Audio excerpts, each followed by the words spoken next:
Hello guys, अस्सलाम वालेकुम। Welcome to my YouTube channel grow with Urdu by Farhanaz. जी हाँ, हाजिर हूँ आपके साथ एक फिर नए टॉपिक के साथ, जिसमें मैंने आपके आज 4 नंबर पक्के करके जाने हैं।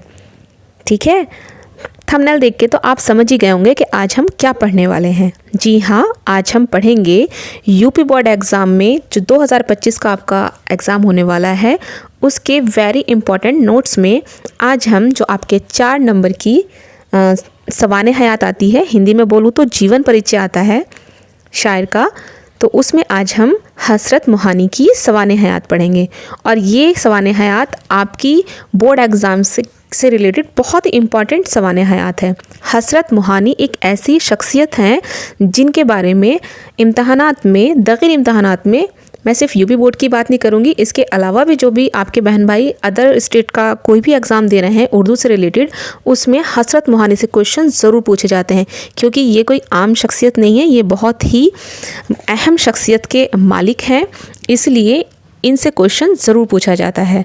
तो आइए बहुत ही ध्यान से और बहुत ही अच्छे से हमें इसको पढ़ना है।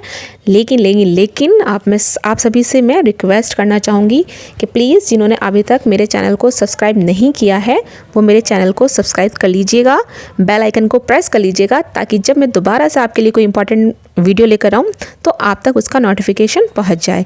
वीडियो को लाइक कीजिए, शेयर कीजिए और अपने दोस्तों के साथ इसको पार्टी भी ज़रूर शेयर कीजिएगा। ठीक है, और अपने कमेंट करके ये बताना ना भूलें कि आपको हमारी वीडियो कैसी लगी है। तो चलिए अब जल्दी से वीडियो शुरू करते हैं। हसरत मोहानी। सैयद फजल हसन 1875 में कस्बा मोहान ज़िला उन्नाव में पैदा हुए। अरबी और फ़ारसी घर पर पढ़ी और अंग्रेज़ी तालीम स्कूल में हासिल की। अलीगढ़ से बीए का इम्तिहान पास करने के बाद उर्दू मौला नामी एक अदबी माहनामा जारी किया। माहनामा यानी महीने में जो आता है, ठीक है ना, मासिक, जो अरसा दर अरसा तक उर्दू ज़बान व अदब की खिदमत करता रहा। हज़रत अगरचा मजहबी इंसान थे, लेकिन उनका जहन हर किस्म के तासुबात से पाक साफ था। कि क्या था कि हज़रत मोहानी जो थे वो एक मजहबी इंसान तो थे, लेकिन उनके जहन में किसी भी तरह की कोई ऊंच नीच, कोई भी तासुब नहीं था इस तरह का। ठीक है, चलिए आगे बढ़ते हैं। उनके अखलाकी जुरात कमाल की थी। जो बात दिल में होती थी वही ज़बान पर लाते थे। मुनाफिकत और बनावटी ज़िंदगी से उन्होंने कोई वास्ता नहीं था, उनका दूर तक कोई वास्ता नहीं था। मुनाफिकत, देखो, मुनाफिक उसे बोलते हैं जो इंसान हर किसी के सामने एक सा होता है।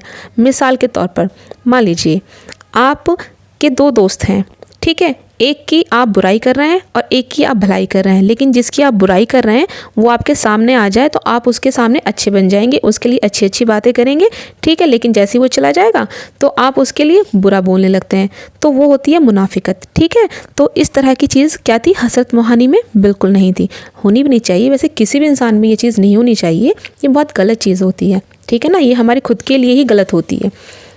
हम 1 बार 2 बार ऐसा कर सकते हैं, लेकिन जब हमारे बारे में ऐसे, हमारे बिहेव के बारे में दूसरों को पता चलता है तो फिर हमारी वैल्यू उनकी नज़र में कम हो जाती है। ठीक है, तो आप भी ध्यान रखना, अगर किसी में भी है ये चीज़ तो उसको आज ही ख़त्म कर दें। चलिए, कम टू द पॉइंट।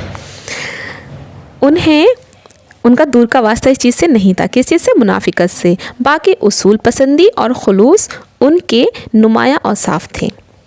हसरत को तालिब इल्मी की ज़बानी से शेर व शायरी का शौक़ था। तहरीक आज़ादी में अमली तौर पर शरीक रहें।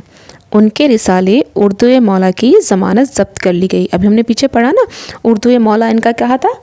माहनामा था, तो उसको क्या कर लिया गया? उसको अंग्रेज़ी सरकार ने क्या कर लिया? ज़ब्त कर लिया।